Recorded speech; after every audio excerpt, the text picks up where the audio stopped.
باقي يقولكم شيء. أنا من النوع اللي أحب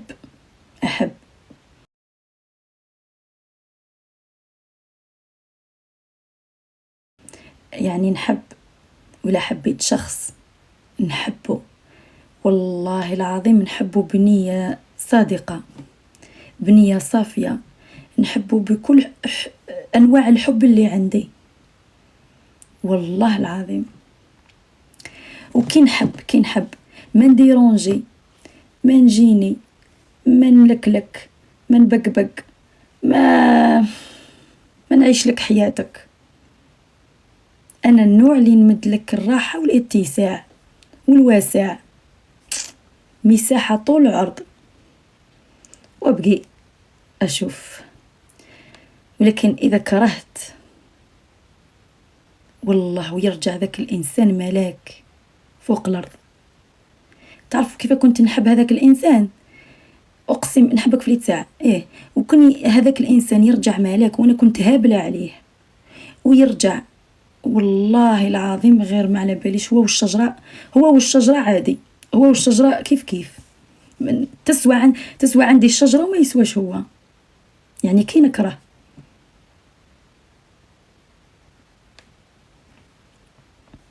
نتاعش فيتامين سي حبي والحقرة صحية رياض. نحب، ما كاش لي ما يحبش، قعدنا قلوبنا لحمة وما كلاه نقولوا ما كاش منه الحب ولحد الآن يعني ما أكذب عليكم ما حسيت الحب اللي أنا واو. إن شاء الله نهار اللي نحب راني نتمنى وندعي ونقول لوالدي يدعوا لي نهار نحب وأطيح في الفخ تاع الحب، يكون هذاك هو الزوج الصادق اللي أكمل حياتي معه، اللي أنسطر معه، نتسطر معه، أتوب معه. هذاك هو الحب الحقيقي اللي أنا راني متمنية نعيشه. بعدين كلها أوهام وخيال وتورناج.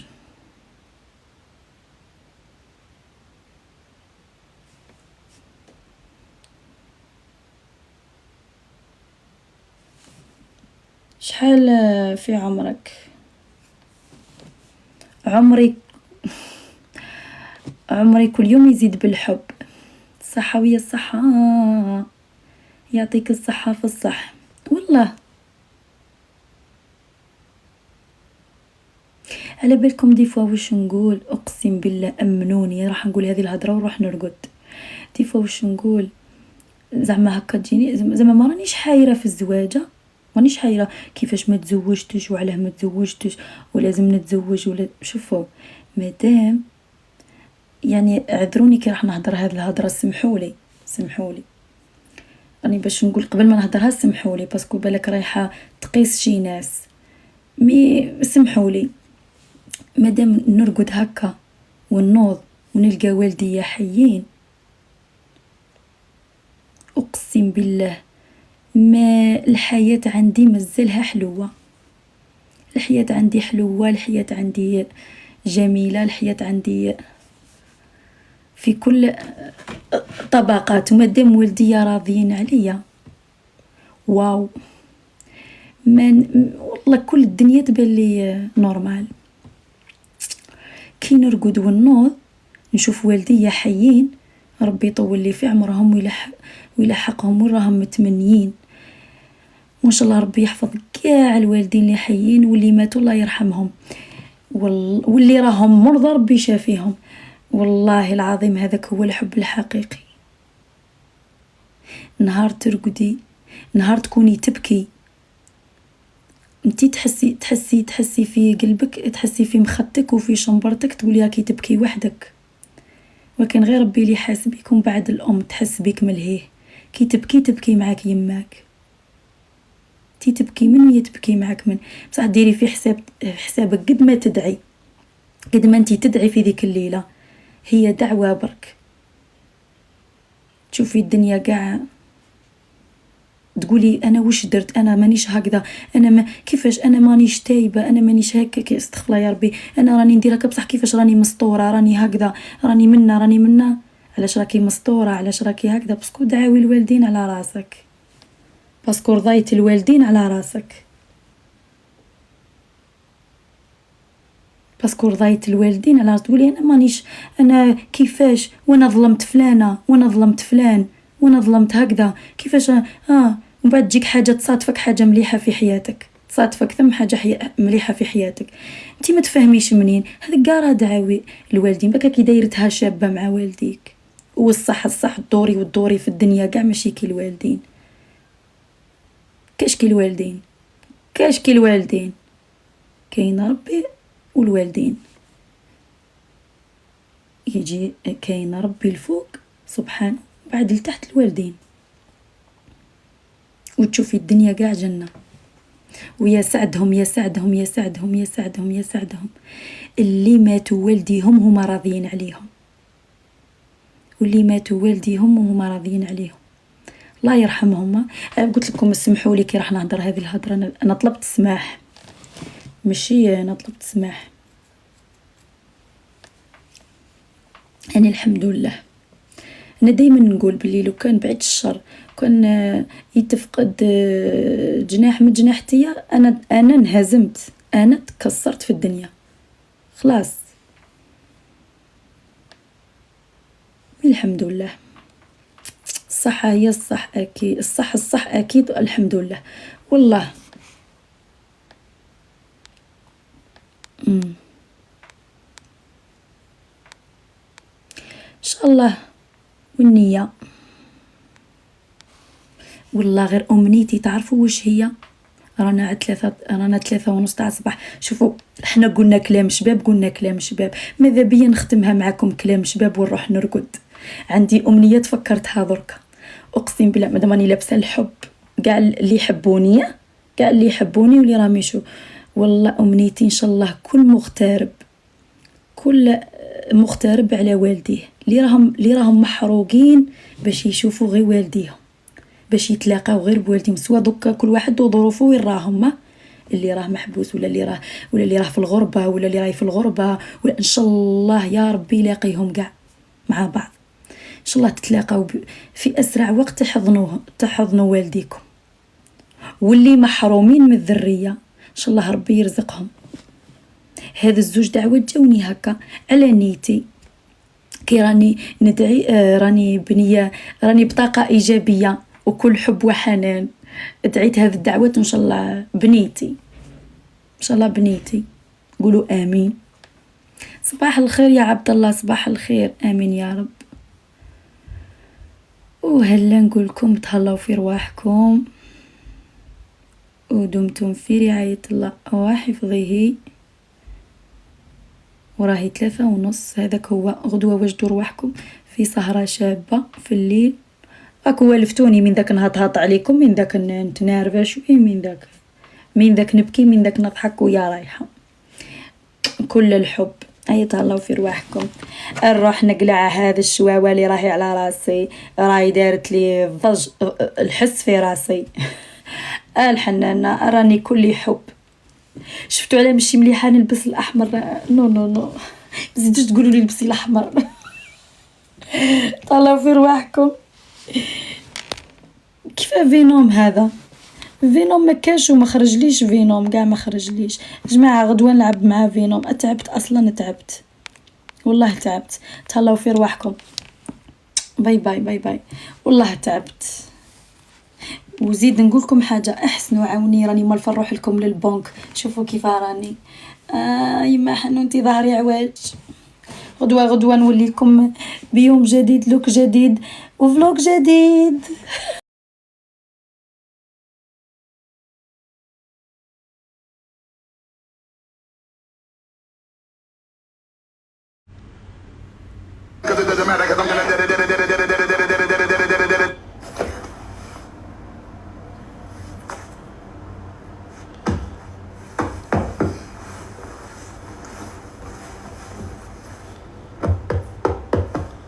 شوف حبيبي يا فندم، فخامة الاسم تكفي يعني. والله أنا أشوف حتى لو أمشي بأي مكان أعلق عادي تعليق واحد، لازم صاحب حساب، أخو صاحب حساب، وابن عمه، وابن خاله، وجيرانهم يدخل كلهم يردوا علي في التعليق.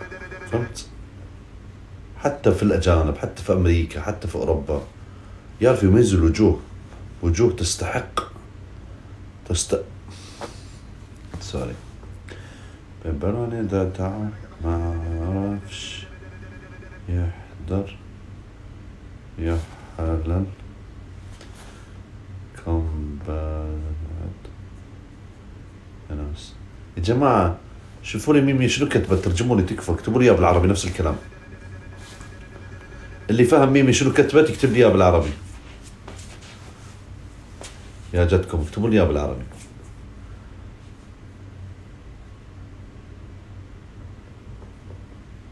بس اكتبوا لي وش كتبت بالعربي. باش كانت قلبه طيب ولا ترجموا لي وش كتبت ميمي والله.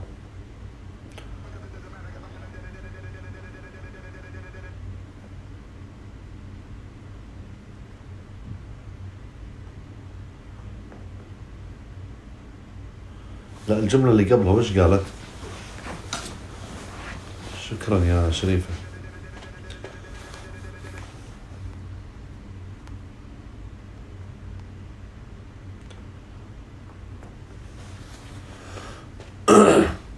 ميمي انت موجودة؟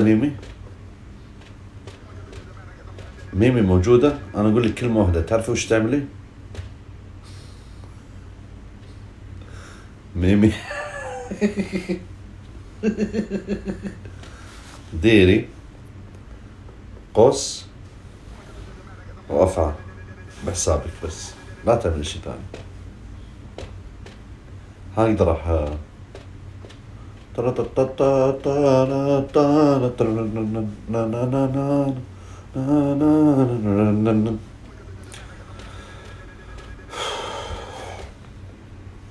شكرا ميمي شكرا.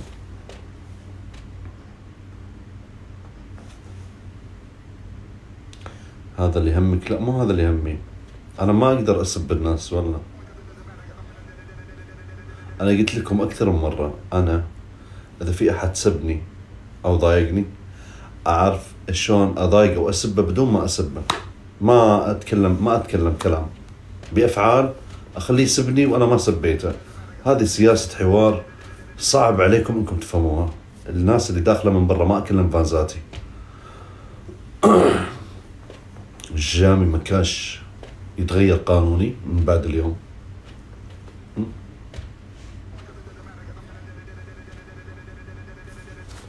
هذا بعدين مع الفيديو معلق خلاص. انا ما اعرف ارد بالسب والله، انا ارد بالفعل ما ارد بالسب والله. جامي مكاش انتوا تعرفوني، ما اي احد سبني ما رديت عليه عادي، الا اذا كان من ديرتي يعني.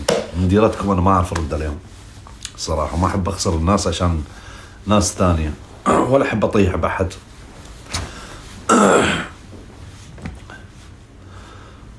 لا ما صابتني العين. دخلوا النمامين والفتانين، في فتانين كبار ما حدا يعرفهم. في فتانين انا اعرفهم ما يبينوا حالهم، يظلوا متخبين خلف الجدار، ما تعرفهم انت. انا نعرف اساميهم واحد واحد. هذول خلف التليفون وخلف السوشيال ميديا، ما يطلعوا في السوشيال ميديا، مخفيين ويفتنوا ويعملوا الفتنة الكبيرة. فهمت؟ فعادي نورمال. خليها هي تلحق اللي يفتنون. ان شاء الله اكون انا سبب لكثير امور في حياتها، ان هذا يمكن يوقفون معاها بامور ثانية بسبب هاي الفتنة. يعني هي عادي انها خلت تخسرني انا، بس تكسب ناس احسن مني يساندونها يوقفون معها عندما تحتاج لاحد انه يوقف معها. اتمنى انها تكون سمعت كلام الاشخاص اللي ممكن انه يوما من الايام ان احتاجتهم يكونون معها. بس فهمتوني ولا ارد اشرح؟ أتمنى أنكم فهمتون شنو الجملة اللي قصدتها أنا. يعني إن شاء الله أنا عادي تخسرني أنا، بس أنها تكون كسبت ناس أفضل مني.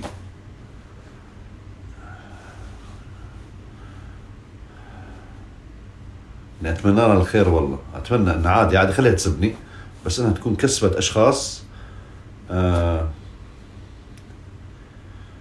أشخاص أفضل مني، أن إذا طلبتهم يكونون عند عيونها.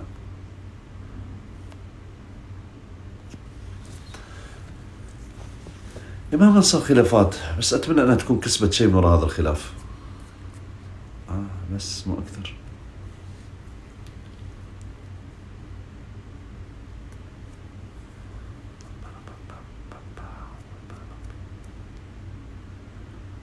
أنت اللي رايك تحكي، هي ما قالت والو. أي صح، أنت ما كنتي حاضرة البث، يمكن كنتي حاضرة.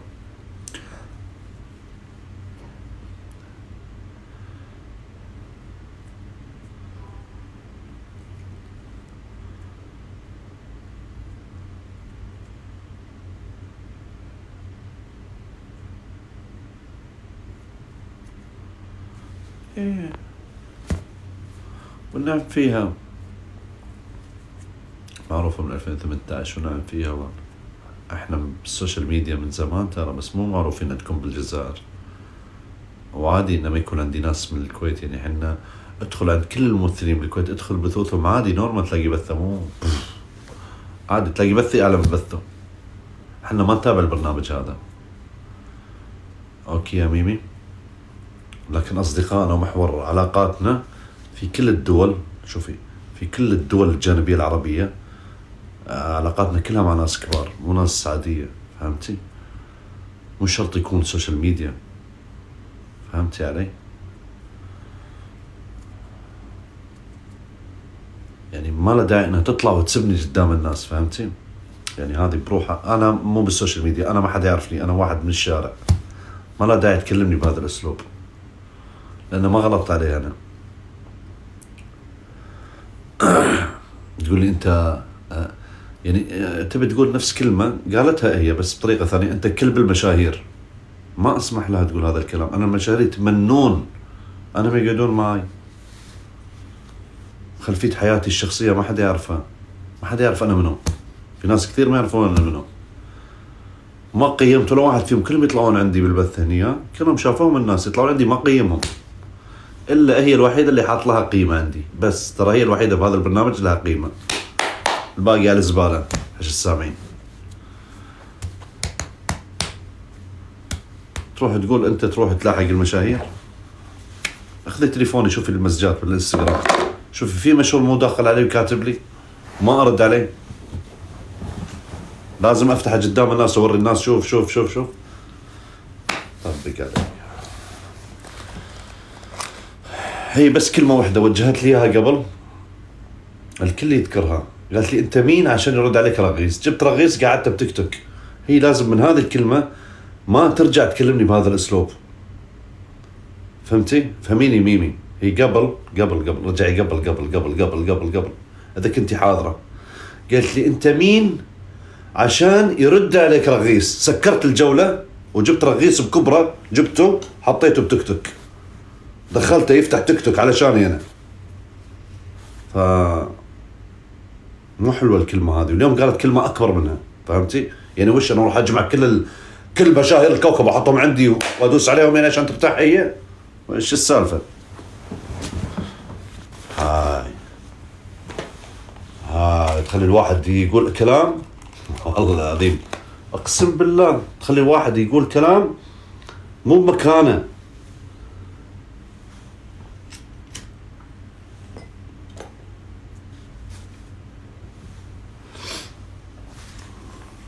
ما أحب أن يوجه لي هذا الكلام، كلام مو منطقي، كلام غير واقعي.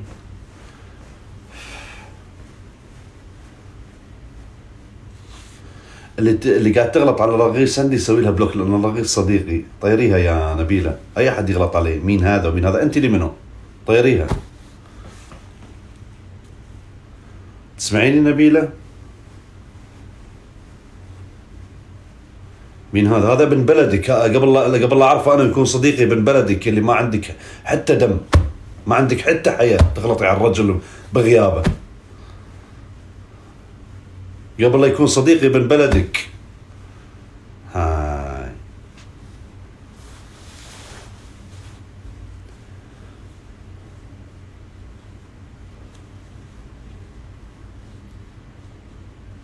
انا السبب الشعار مالي واضح، نسبوا فانزاتي وقالت لي انت مين عشان اسكت، انت لا تتكلم. انا ما نسكت، انا عنك ادافع. وقفت على فانزات عنك، انت عفست الدنيا فوق تحت انا بتكتك علشانك. انت ما تبيني ادافع عن الناس؟ لا ادافع عن الناس، ليش ما ادافع؟ اذا انت ادافع عنك وقفت على الناس. هاي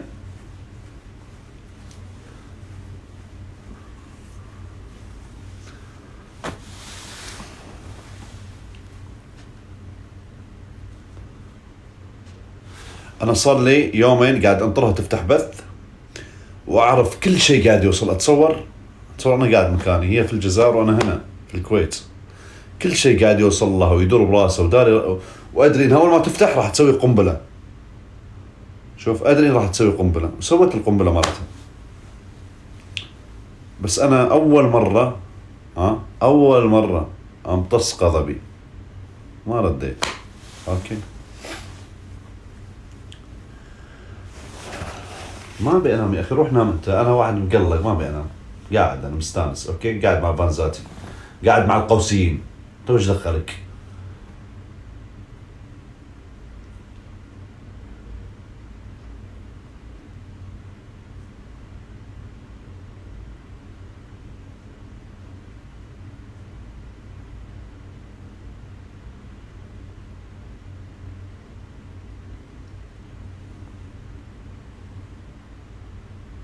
وش شاري الناس بفلوسك مثلا؟ قصب يعني انت متحكمي بالناس؟ الناس لها راي، كل واحد له راي، كل واحد يختار، له اختيار، يختار فلان يختار فلان يختار فلان. ها كل واحد له اختيار، يختار اللي يبي. انا بختار اليوم هذا المطرب، انا حر. بكره بختار واحد ثاني، كيفي انا يا اخي؟ الانسان له راي، كل واحد له حقوق يعبر عنها. وش تتحكم بالبشريه كلها؟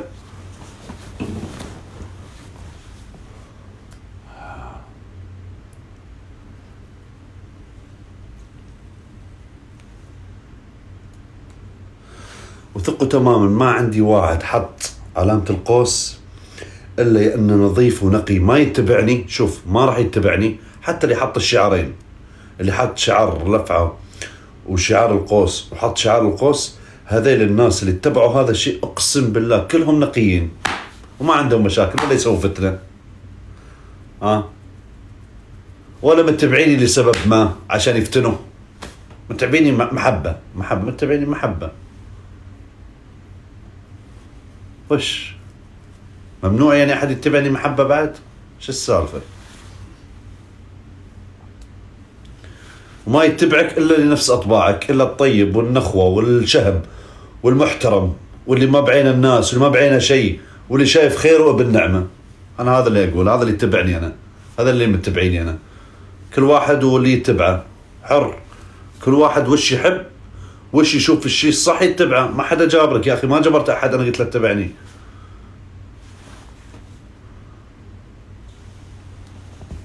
لما فهمت بعد ما سبتني وسبت وراحت تقولي انت شمام عند المشاهير، تلاحق المشاهير.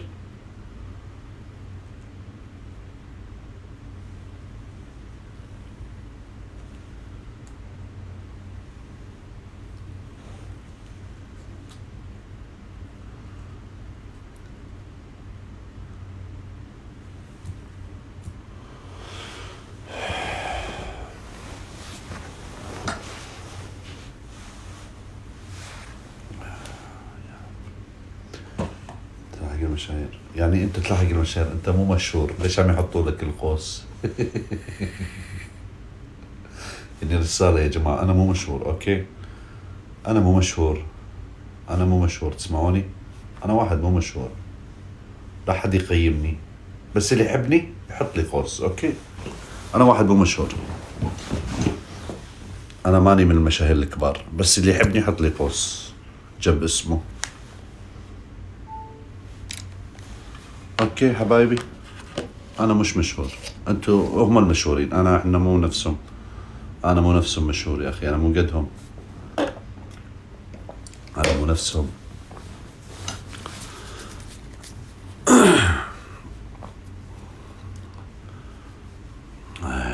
خليت الشهرة لهم وهم المشاهير، بس احنا عندنا نظام فانزاتي يحطوا علامة قوس جنب اسمهم يبقون معي. انا واحد انا شفتوني قبل صح؟ لما ادخل بث واشوفكم ببث مو ازعل؟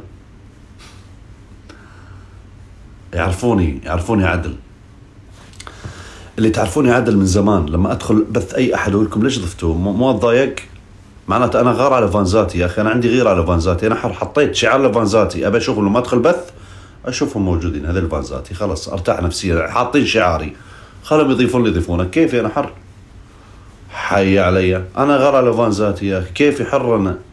اذا انت ما عندك غير على فانزاتك وعادي فانزاتك يروح ويطلع ويروح وين ما يجوا، انا ما ارضى، انا اخاف على فانزاتي وغار عليهم، حر انا.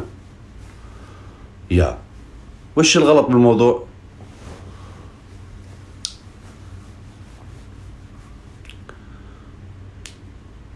لا ما قلت حطون صورتي، انا ما طلبت احد يحط لي صورتي والله.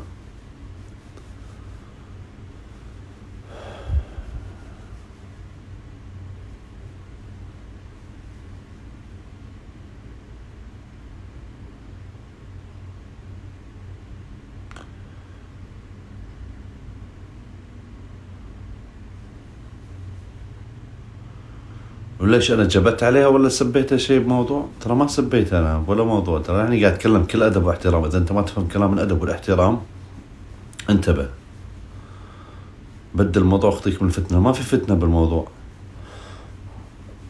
ما في فتنه، ثق تماما. اذا انا راح اغلط راح اسكر البرنامج بكبره، تفهمني؟ انا ما اغلط، اوكي؟ واذا يوم من الايام شفتني غلط اعتبر اني انا راح اسكر البرنامج، فهمت؟ والله ليه يحجيني الغلط على اشياء ما تسوى اني غلط فيها. تعبت والله، انا تعبت. بس الساعة 6 الصبح عندنا، عندكم 4 صح؟ عندكم 4 عندنا 6.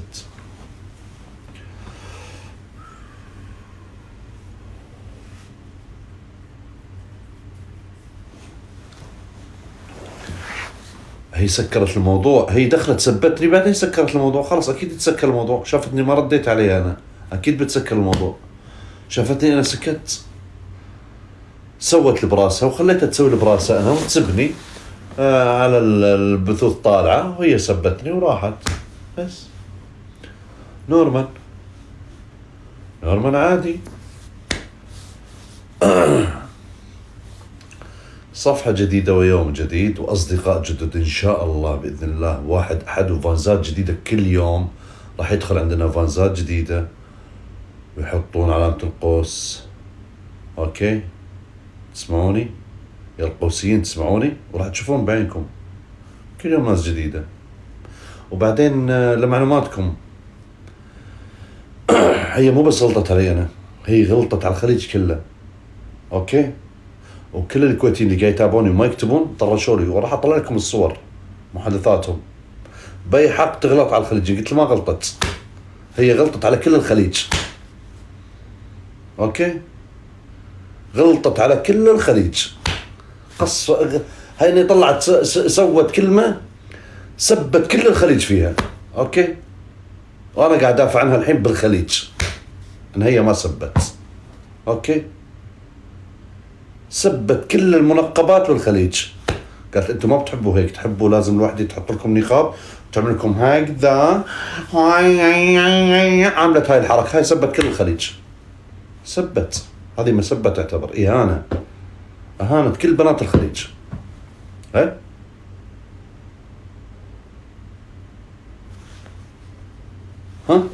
وهي اول صوره من اول فانزاتي من السعوديه، قالت احنا ما نقبل، انت ليه تسكت؟ ليه ما تدافع عنا؟ شوف ركز اول وحده من السعوديه اللي هي الزينه قالت لي ليش ما تدافع عنها؟ ليش سكت؟ قلت لها هي ما سبت، انا رديت عليها قلت لها حتى بالجزائر في ناس منقبين عندهم حق يتكلمون الناس. ها شوف المسج، شوف عشان تصدقني ان هي تسب، وفي ناس بالسعوديه ومن الكويت يدخلون علي ويتكلمون وحنا ندافع.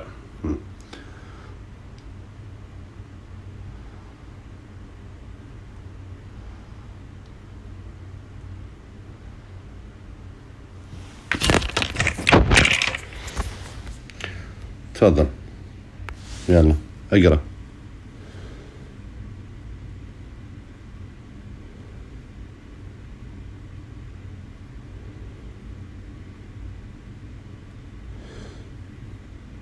تحطت فلتر تهزأ، ما حد غلط على بلدها تهزأ فيهم، بالعكس نحترمهم.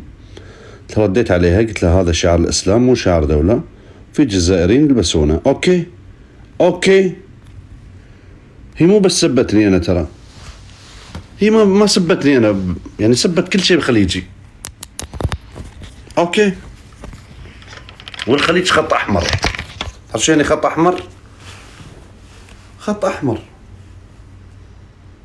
راح تطلع تقدم اعتذار لكل الخليج وتقدم لي اعتذار عشان ارجع معها. ما تقدم انا ابتعد، ما اقدر اطلع مع شخص يسب الخليج، ما اقدر صراحه. ما انتم شفتوها انها مو غلطانه، راح اسوي نفسكم. انا اي احد يغلط انا اقول انا ما شفت احد غلطان.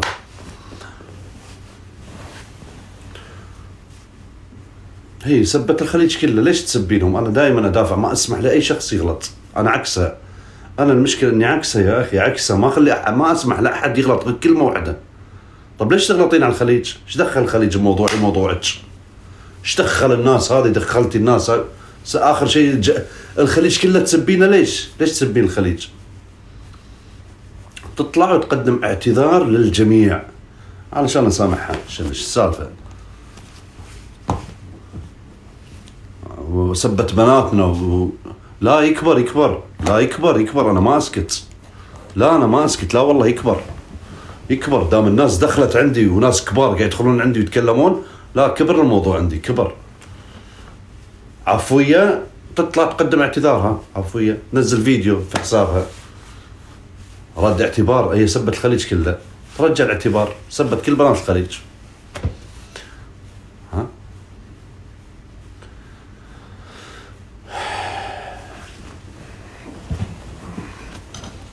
سبت داعمين سكتنا، سبت ما ادري منو سبتني انا سكتنا. بس اما تلتفت على شيء ثاني، قلت لها انت قاعد تغلطين. قلت لها انت قاعد تغلطين، اقسم بالله قلت لها قاعد تغلطين، خلاص انت قاعد تغلطين. ما ردت علي، كملت. ما سبت. انتوا ترضون يعني كذي؟ ترضى وحده الحين ترضى انت تجيب لي فيديو وحده، جيب لي وحده فيديو خليجيه تسوي حركه او تقول كلمه عليكم. شوف انا شو اسوي، شوف جرب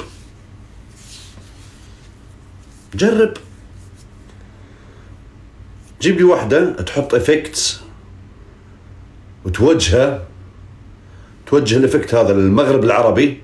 شوف خالد شنو يسوي، جرب شوف يسكت.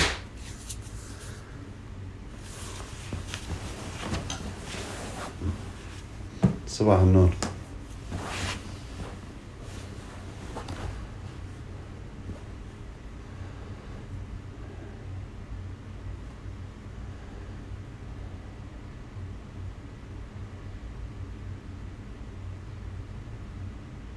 انت شفت الزينة مو اختفت من بثي؟ لاحظ انت مو شفت الزينة اختفت من بثي؟ من متى مختفية؟ كانت قاعد تكتب لي يا خالد هدي، لا تعصب، خلاص خليك ريلاكس. هي قاعد تصارخ وتتكلم، هي تكتب لي شنو الزينة؟ يا خالد ريلاكس. بعدين طلعت من البث بعد الحركة اللي سوتها، كلهم طلعوا من البث ودخلوا علي قال انت ما تدافع عن الخليج وليش ساكت؟ ليش تسمح لها هي تغلط؟ حنا كلنا نحبهم ونحترمهم، ليش تجي تسمح لهم يغلطون؟ ها؟ تجي تطلب اسمح مني وتطلب اسمح من الخليج، ما في.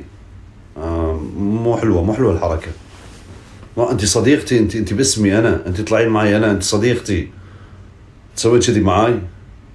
ترضى انتوا ترضون انا وانا طالع معاها اقول الرجل الجزائري كذي يسوي وكذي، اقوم اسوي حركات اقول الرجل الجزائري، انتوا تحبوا الرجل الجزائري تبعكم يسوي هكذا وهكذا، ترضى اقول هذا الكلام؟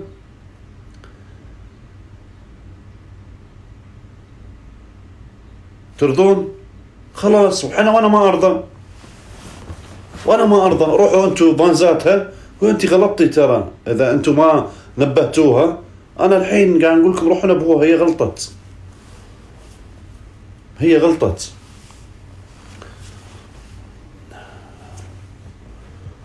تحرض في الخليجيين عليها، استغفر الله. ليش عندي خليجيين بالبث؟ انت شايف يمكن 3-4 عندي، كلهم انتم، ما في احد.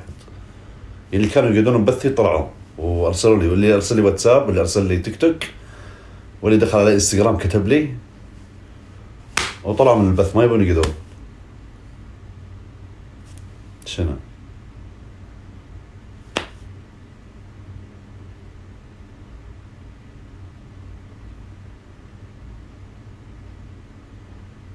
ما هي دخلت البلدان يا دكتورة، هي ما سبتني أنا، ما تكلمت علي أنا، هي تكلمت على الخليج مو علي أنا. والناس متضايقة، قاعد يرسلوا لي رسائل من اليوم للحين، الرسائل قاعد تجيني على هذا الموضوع. ما قاعد أوريكم أنا بعينكم شنو أنا كاتب لنفسي، يعني ما تعرفون الزين اللي تدخل البث، ما تعرفون فلانة، ما تعرفون فلان، أكثر من واحد قاعد يبثي.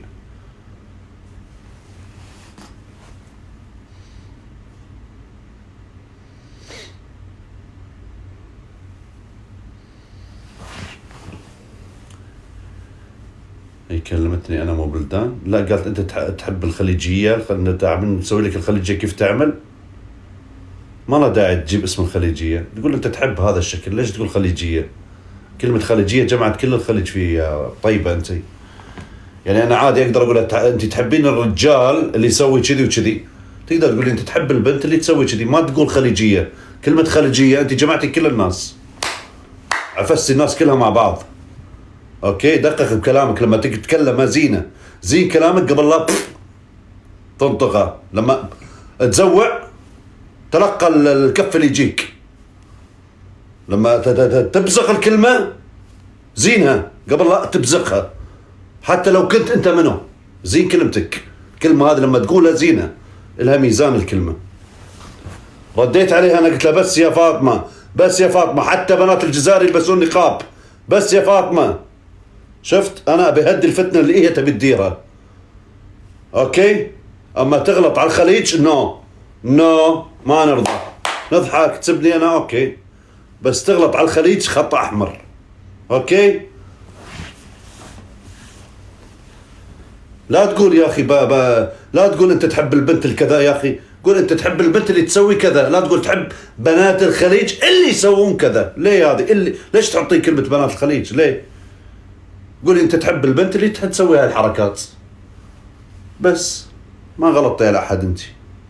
اوكي،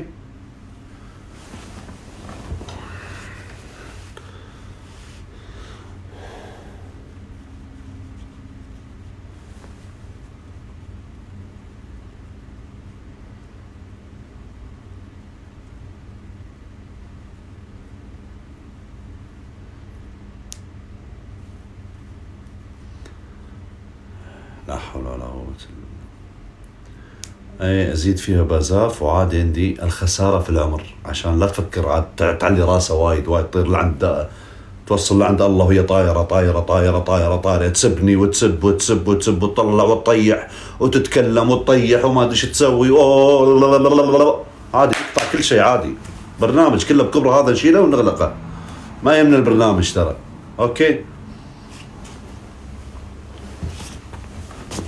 سبتنا انا اوكي، لا تدخلين الخليج وما ادري منو تخلين الناس اللي عندي قاعدين ببث يدخلون علي ويسبوني انا. ليه ما تدافع عنه؟ ليه تسكت؟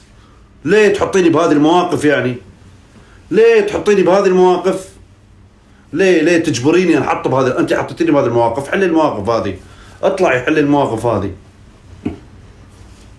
حطني مواقف تخسرني بالناس، تخسرني بالعالم، تخسرني بالداعمين، تخسرني بالموجودين. تجي تقول لك انا اللي طلعتك، انت اللي خسرتيني داعميني والناس، اي طلعتيني. يلا طبقي، يلا. قاعد بسرد على الناس، قاعد بسرد على الناس.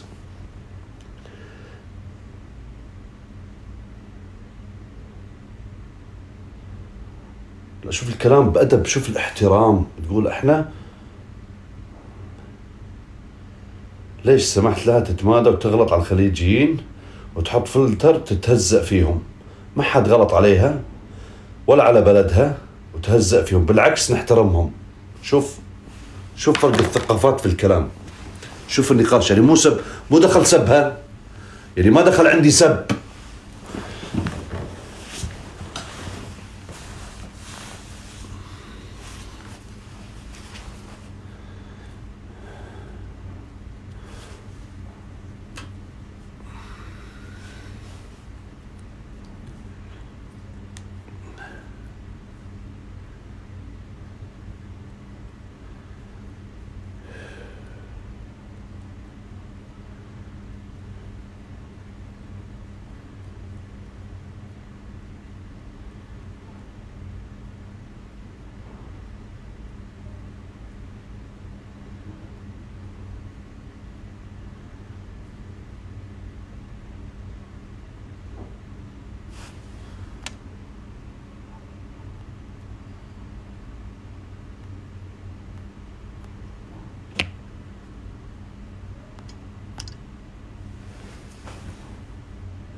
نفس ما فاطمة انت موجودة بالبث، اطلعي قدمي اعتذار.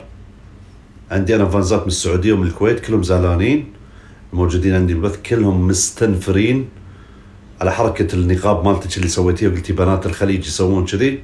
رديت عليك انا قلت لك حتى بنات الجزائر يلبسون نقاب. قدمي لهم اعتذار، قولي انا اكلم خالد ما اكلمكم انتم، لو سمحتي قدمي لي اعتذار لهم. واللي بيني وبينك المشاكل اللي بيني وبينك تبين تعتذرين اعتذري، ما تبين انت حرة، بس لو سمحتي قدمي اعتذار لفانزاتي اللي بالسعودية ومن الكويت.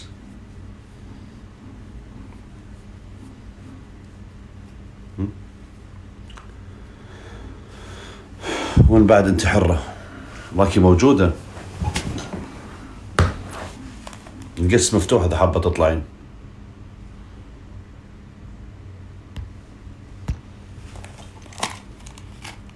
طلعيني برا هاي المواضيع. انا ما احب احد يدخل علي يقول لي انت ما تدافع عنا وانت ما تتكلم عنا وانت سمحت لها تغلط فينا واشتغلون اشتغال بالواتسابات وبالانستغرام وبالسناب وتك تك تك تك تك تك تك تك تك. عوروا راسي ترى.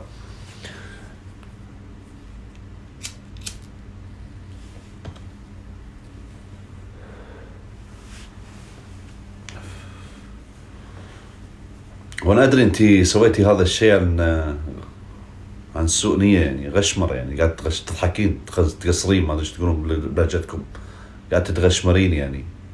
بس اعتذري منهم، لهم حق تقدمين لهم اعتذار،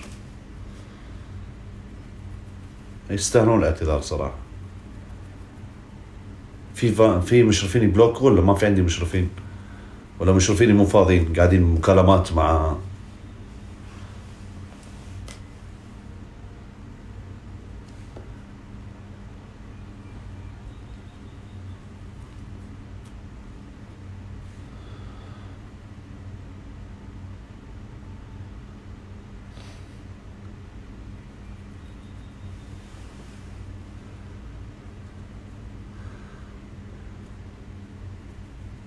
انت اللي قلت سبت. عندي الناس كلها قاعد تطرشي. تبي تقرين؟ اقري. تبي تشوفين ردي شنو؟ كبشري. ها مالي خلق انا اتبند على شيء فاضي. يلا كبشري.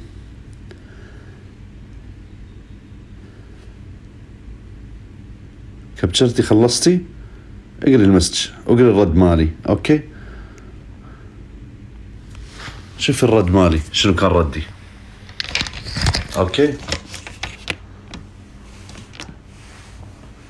شوفي ردي انا شنو الرد على الناس يا طيبة. يعني نعرف الرد احنا.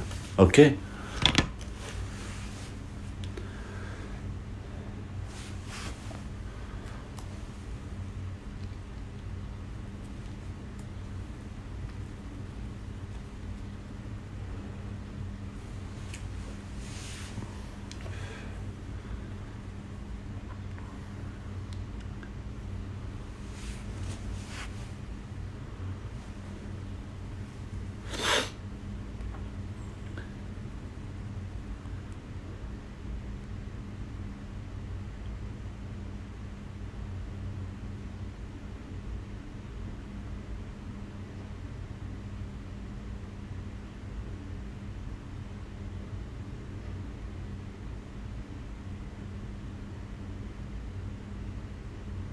مسج واحد اذا ما يعجبك يفجك المسج هذا. اوكي يطشرك هذا المسج.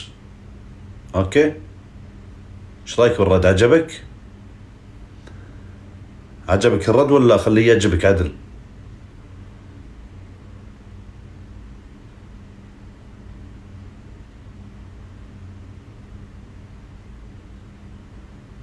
الزائرين لا يعتذرون. لا تعتذر، ما حدا طلب منك تعتذر، بس خليك راكب كل غلط. ما تعتذر، ما تطلع عندي بالوث، نسوي لك بلوك ونطردك برا. لا تعتذر، ما حد طالب منك تعتذر اصلا. فهمت؟ تسب الناس وما تبي تعتذر، لا تقعد عندي، انقلع برا. طبق علي، انت غير محترم، لا تقعد عندي. اذا انت واحد لسانك طويل لا تقعد عندي، مو مطلوب منك انك تقعد عندي.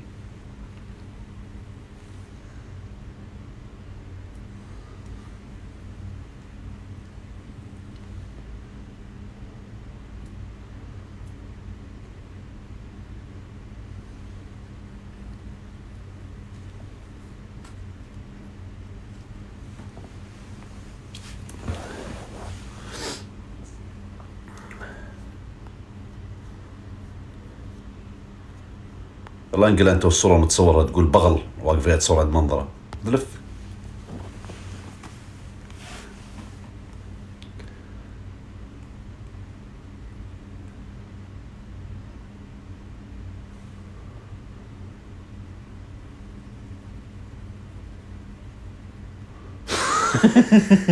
والله الصورة متصورة وقاعدة.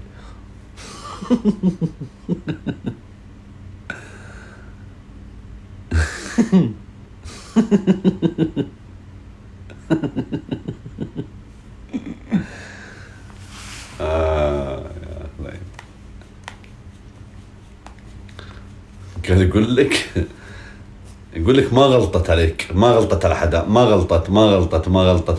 طيب منو اللي غلط؟ امي طلعت بالقسط وسبتني وغلطت علي، يعني منو اللي غلط؟ اذا هي ما غلطت امي اللي غلطت علي. كل هذا وما غلطت. ماكو احد محسوم على الغلط يا حبيبي. اوكي هالمرة انا اللي زعلان. اوكي فانزاتي ان كانوا من الخليج ولا من الجزائر خط احمر. اوكي يا طيبة.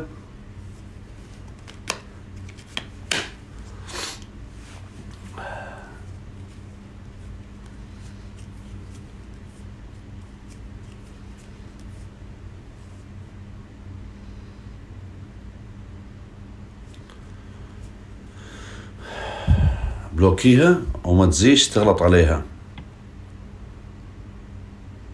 هاي روح قود علي انت، يلا هاي روح يلا. انا بلوكيك انت. يلا تغلط عليها. من غلط عليها يا جدك؟ قاعد تغلطني وانا ما غلطت؟ حلوة هذه. هاي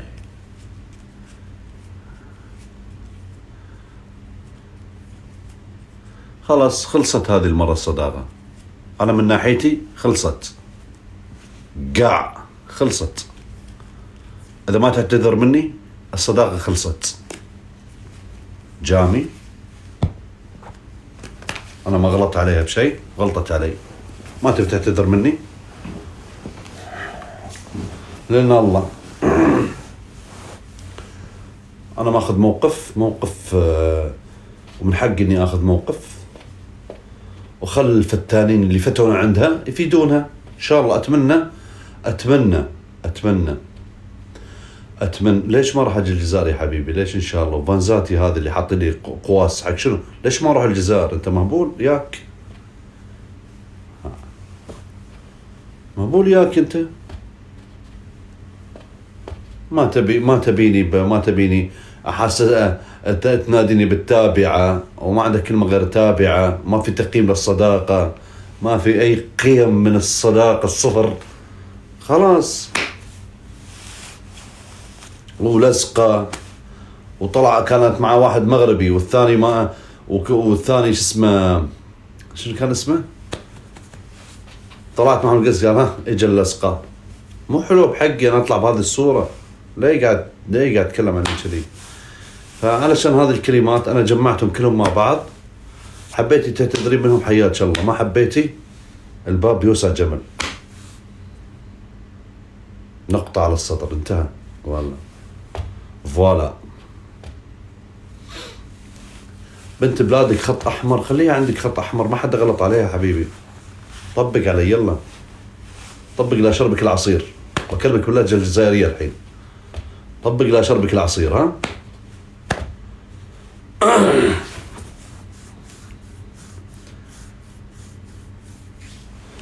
يعني فوق ما احترمتها زيادة عن اللزوم، فوق ما خسرت فيني، فوق ما سبت وما خلت، خلاص ما بقى الا اوفر يعني.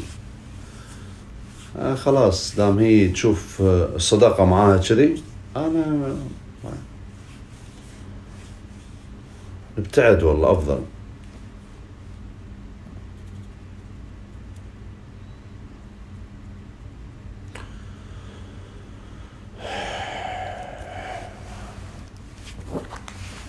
الموت ولا المذلة؟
لا تكلمين،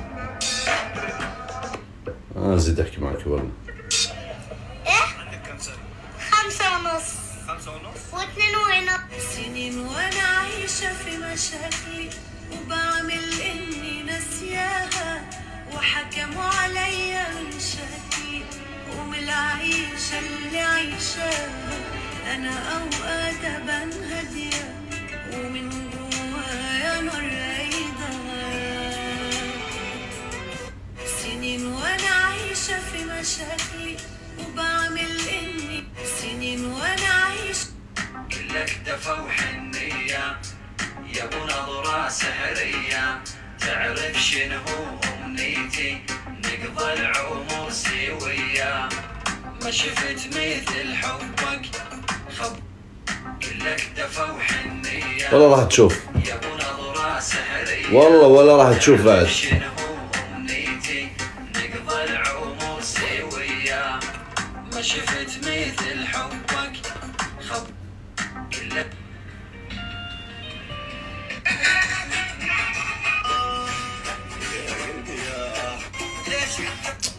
اسمع قعدي ولا روحي واللي تبالك ديريها، ما تغبنيش عمري واللي كويتني نكويها. اسمع قعدي ولا روحي واللي تبالك ديريها، ما تغبنيش عمري واللي كويتني نكويها. اسمع قعدي ولا روحي واللي تبالك ديريها، ما تغبنيش عمري واللي كويتني نكويها. اسمع قعدي ولا روحي واللي تبالك ديريها، ما تغبنيش عمري واللي كويتني نكويها. اسمع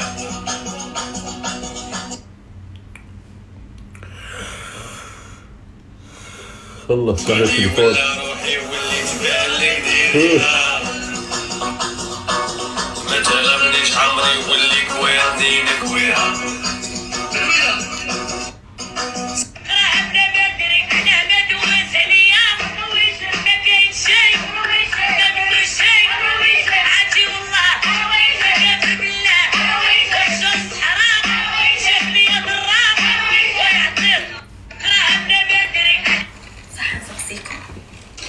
عيد الحب لو ما كان لا عيد الحب لا والو، والله العظيم ما كان لا عيد الحب في وقتنا لا والو.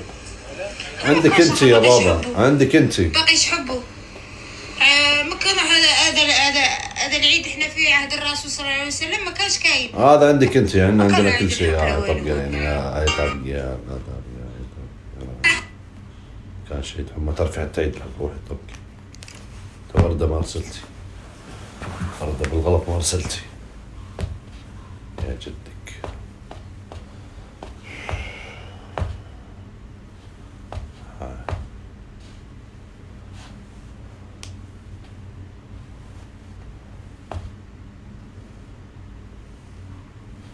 زيت تتفرن علي، ما لها رجعة. إذا ما تعتذر والله ما لها رجعة، أقسم بالله أنا قسمت خلص. خلهم ينبسطون الفانزات اللي فرقوا وبس. ما تعتذر مني، ما ترجع اعتباري. أنا ما خلاص، ما تبي ترجع اعتباري خلاص، ما تشوف شر. أنا راني جاي الجزائر بعد إن شاء الله قريب. أترجع اعتباري أحسن. نجي نصور فيديو بالبويرة ولا هي قاعدة بالمنزل. اوكي تصور مع الصردوق مالها، بس ما تطلعها معي بالبث، ما تطلعها، ما تجيبها، ما تجبدها.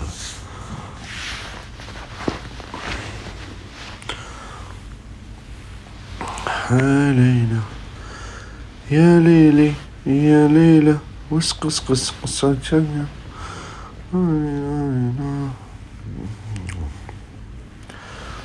لا يعبرني.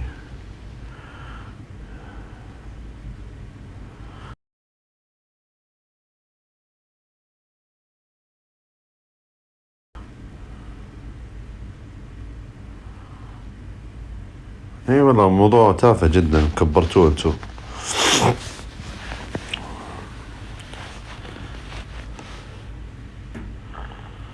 اوكي تبي تنامون؟ اوكي يلا يا اقواسي روحوا ناموا ارتاحوا، وغدا اجمل ان شاء الله.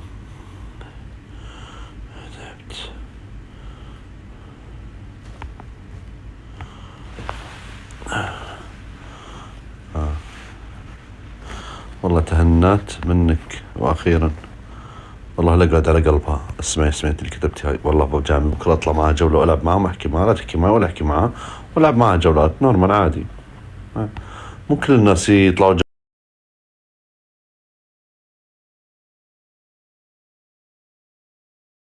جولات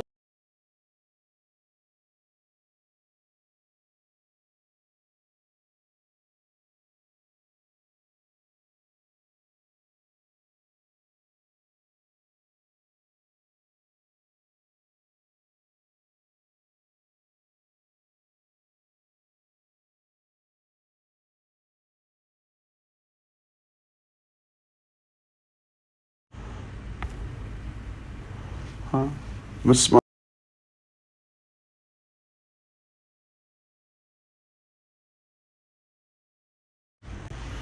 وانا ما بتكلم، بس اعتذر مني اتكلم معاه. بس اما الجولات وما الجولات نلعب عادي. في مشكلة اللي يربطك انك تلعب معاها في فانزات مشترك، ما لازم نزعلهم، اللي حاطين شعار القوس واللفعة. فهمتوا. وفي فانزات حاطين الافعى حابين خالد يطلع معاها، وفي فانزات القوس يحبوها تطلع معها. يعني في تفاهم بين الفانزات. فهمتوا ليش هذا الشعر اللي راح يظل متصل. القوس يصيد الافاعي الموجودة في بثها، في قوس في افعى. لما يكون هذا التراتيب موجودة في البثين لا يمكن ينفصل البثوث عن بعض، سنبقى إلى الأبد رغم أنف الجميع. تعرف هذا المثل؟ إن شاء الله تفهم وتكتك معي، تفهم أكثر وأكثر في هذه الحياة.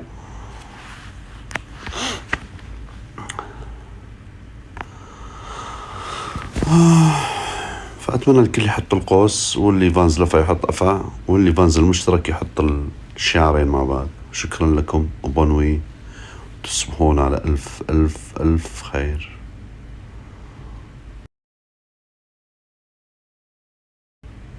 إلى اللقاء. فهمتوا ليش الشعارات الآن؟ عشان هذه الخلافات. يلا باي، هذا الدرس جديد.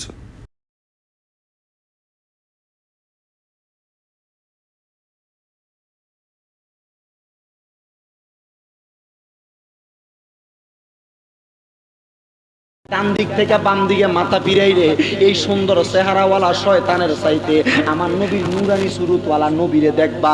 মহিলারে কয় কোন দিন দেখবো আপনি আমারে বলেন না। কয় আগামীকালকে আবার তুমি নামাজ আদায় করবা। এবার আগামীকালকে নামাজ আদায় করার জন্য আল্লাহু আকবার কইয়া দাঁড়াইছে। 2 রাকাত নামাজ শেষ করে মহিলা ডান দিকে সালাম ফিরাইছে। আজকে আর ডান দিক থেকে ছাইয়া থাকতে মন চায় না, আর সুন্দর চেহারাওয়ালা। এবার ডান দিক থেকে আর মহিলা বাম দিকে সালাম ফিরায় না। 2টা সালাম না ফিরাইলে তো নামাজও শেষ হইতো না। মহিলা আবার যখন সালামটা ফিরায় না, স্বামী 2 রাকাত নামাজ শেষ কইরা কয়, ওই স্ত্রী গো আজকেও কেন মাথা ফিরাইলা না?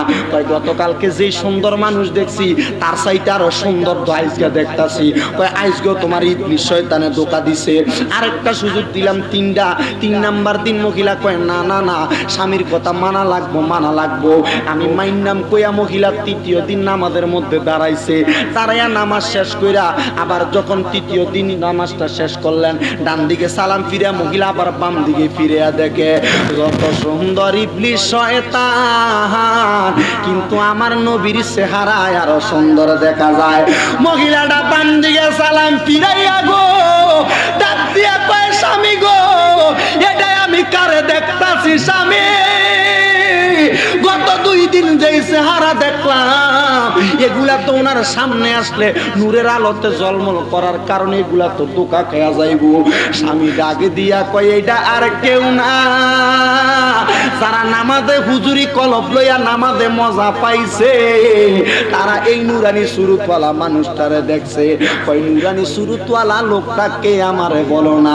কয় নুরানি সুরতওয়ালা লোকটা হইল নবী মুহাম্মদুর রাসূলুল্লাহ সাল্লাল্লাহু আলাইহি ওয়াসাল্লাম। জবান খুলে ধরে বলেন না সুবহানাল্লাহ। বাজান রে, ওই নুরানি সুরতওয়ালা মানুষ পাইতে হইলে আল্লাহর ওলি ইয়ামিন ইয়াসিরের মতো আল্লাহর ওলির কাছে যাইতে হবে। আমি দেখলাম এই এলাকার কতগুলা মাইজভান্ডারের তরিকতের পাগল যদি জিজ্ঞাসা করে, ভাই আপনি কেন তরিকত গ্রহণ করলেন? কইব, হুজুর গো তরিকত গ্রহণ করার কারণ হইল এই তরিকতের মধ্যে নবী পাওয়া যায়। তবে আল্লাহর দোহাই তরিকত গ্রহণ করার পরে নামাজ না পড়া দরবারের বদনাম করেন না। কথা হয় না যেই দরবারের হক না কেন ভাই বাইরে, আপনি নামাজ যদি না পড়েন আপনার দরবারের বদনাম। কিন্তু যায়া দেখেন দরবারের নামাজ হয়, রোজা হয়, হজ হয়, যাকাত হয়, সবকিছু হইতাছে, কিন্তু আপনি নামাজ পড়েন না, আপনার পীরের বদনাম আপনার কারণে হইতাছে। আল্লাহর দোহাই যেই দরবারের কোন দরবারে এখনো পর্যন্ত নামাজ রোজা থেকে আলাদা থাকার কথা বলছে না। সব আল্লাহর ওলির দরবারে নামাজের কথা কয়, রোজার কথা কয়। কিছু মৌলবী আছে ওয়াদের ইষ্টে দুইটা কয় অমুক দরবার নামাজ পড়ে না, অমুক দরবার নামাজ পড়ে না, মাইজভান্ডারের মুরিদ নামাজ পড়ে না, কেল্লা শহীদের মাজারে গেলে মাজারওয়ালারা নামাজ পড়ে না। আল্লাহর দোহাই তারা নামাজ পড়ে না এটা কোনো কথা নয়। আসলে নামাজ যারা পড়ে না তারা আসলে নামাজি নয়, তারা ভণ্ড। আর আমরা যারা আছি আমরা নবীর প্রেমিক, আমরা নামাজ পড়ি, আল্লাহর অলির প্রেমিক হইয়া যায়, আল্লাহর অলিরে ভক্তি করি। আর ইয়ামিন ইয়াসিরার মতো নবীর দিদার পায়। ইয়ামিন ইয়াসিরার অনুসরণ যেই মহিলার রাজার বাদশার রাস্তার বাদশার বউ করছে, তারাও আমার নবীর দিদার পাইছে আল্লাহর অলির অনুসরণ করার কারণে। আর যারা আমার নবীর শান ওমান আজমতরে আঘাত দিয়া ওয়াজির ইষ্টে দুইটা মাজার পূজারি বলে, মাজার জিয়ারতরে পূজার লগে তুলনা করে, এগুলা ভণ্ড ভণ্ড ভণ্ড। কারণ আমরারে ভণ্ড কইতো যায়া তারা আল্লাহর অলির বদনাম করে। এই জন্য আমি অনেক মাহফিলের মধ্যে তারারে ব্যঙ্গ করি, আর তারার বিষয় নিয়ে আমি এভাবে বলি, আরে সাতগায়া পাটনাইয়া মোল্লা রে, আরে ও মোল্লা খাও যে বাড়ি বাড়ি, আরে হিন্দু গোসার রসগোল্লা খাওয়া রয় কোন সরায় যা আহারি রে, সাতগায়া পাটনাইয়া মোল্লা রে। শোনেন দেখবেন এমন টুপি আছে, পাঞ্জাবি আছে, পাগড়ি আছে, কিন্তু এটা আসলে তরিকত ওয়ালা না, এটা সুন্নি না। এটা সুন্নির সুরুত লইয়া এলাকাতে আইয়ে মাজার জিয়ারতের পক্ষে কোন রকম কথা কইয়া দাওয়াত খায়। আমরার বাড়ি বাড়ি ঘুরে ঘুরা মানুষের কাছ থেকে হাদিয়াগুলা পকেট বাড়ি করার লাগিয়া আমরার পক্ষে কথা কয়। আজকে আমার লগের একটা ছেলে আমার সাথে আসছে, ছেলেটা কইতাছে হুজুর এবারটা তো মিলাদ শরীফও পড়ছে, আমরা এদিকে মিলাদে গেছে, এবারটা তো মিলাদও পড়ছে হুজুর, এবারটা তো মাথাত মাশাআল্লাহ টুপি আছে, নবীরে দাঁড়াইয়া নবী সালাম আলাইকা করছে, কিয়াম করছে, কবর জিয়ারত করছে, হুজুর এবারে তাইলে তো আমরা লোকের লোকে বা আমরা সুন্নি জামাতের লোকে। আমি কইছি মিয়া শুধু হাদিয়া লইয়া পকেট বাড়ি করনের লাগিয়া এই ব্যক্তি এই এলাকার ভিতরে আইসা, হ্যাঁ এই ব্যক্তি এলাকার ভিতরে আইসা কবর জিয়ারতের কাছে যাইয়া আসলে টাকা বাড়ি করে, পকেট বাড়ি করে, দাওয়াত খায়, নিজের ভজবাটারে পরিপূর্ণ করে। আসলে এটা সুন্নি না, এটা ওই চাঁদগায়া ফাটনাইয়া মোল্লার মতো পকেট বাড়ি করে। আরে ও মোল্লা হাউজে বাড়ি বাড়ি হিন্দু গোসের রসগোল্লা খাওয়া রয় কোন সরায় যা আহারি রে, চাঁদগায়া ফাটনাইয়া মোল্লা রে। আরে গরুর হয় না খালা ফুফু, গাভীর হয় না বিয়া, ওই না গাভীর দুধ খাও মোল্লা কোন ফতুয়া দিয়া রে, সাতগায়া দেশের পাটনাইয়া মোল্লা রে। মোল্লা মিলাত রে বেদাত কয়, কে আমরে বেদাত কয়, মাজার জিয়ারত রে পূজার লগে তুলনা করে। আল্লাহর দোয়াই মোল্লা, যেই মোল্লা মোল্লাগিরি করতাছ, হুজুরগিরি করতাছ, তুমি যে হুজুরগিরি করো মাইন্না নিলাম, যেই নবীর কারণে হুজুরগিরি পাইলা, যেই নবীর কারণে দুনিয়ার সকল টাকা পয়সা পাইলা, গায়ে পাঞ্জাবি লাগাইলা, পাগড়ি লাগাইলা, ওই নবীরে দাঁড়াইয়া ইয়া নবী সালাম আলাইকা বললে তোমার গায়ের মধ্যে লাইগা যায়। আবার ওই নবীর নাম দিয়া নবীর মিলাদ কইরা তুমি গরুর দুধ খাও, ওই মুরির নাম দিয়া মানুষের বাড়ি যায় মুরগির ডিম খাও, রান খাও, কই পাইলা একটু আমার দেখায়া দাও। এই জন্য এগুলার সাতগায়া ফাটনাইয়া মোল্লা কয়। আল্লাহর দোহাই লাগে ও নবীর পাগলের দল, কবরের কথা চিন্তা করেন, কবরকে ভয় করেন। যারা মাজার জিয়ারতকে পূজা বলে, যারা মিলাদকে আমরে বন্ধ আর বেদাতি বলে, তারারে বর্জন করেন। কবরের কথা চিন্তা কইরা, নবীর কথা চিন্তা কইরা, কবরে নবীকে পাওয়ার জন্য আপনারা জবান খুলে খুলে সব সময় নবীর জন্য কান্দেন, নবীর পাওয়ার জন্য নামাজ পড়েন, নবীকে পাওয়ার জন্য রোজা রাখেন, পর্দার আড়ালের মা বোনেরা নবী পাওয়ার জন্য ইবাদত গুলো করেন। দেখবেন আমার আল্লাহ পাক রব্বুল আলামিন আপনার নবীর দিদারের মাধ্যমে আপনার কবরটাকে প্রশস্ত করে দিবেন, কবর হয়ে যাবে সুন্দর। আমার আল্লাহ পাক রব্বুল আলামিন আমাদের সবাইকে কবরের প্রস্তুতি নেওয়ার তৌফিক দান করুন, জোরে বলেন আমিন। দিয়া মরিয়া যাব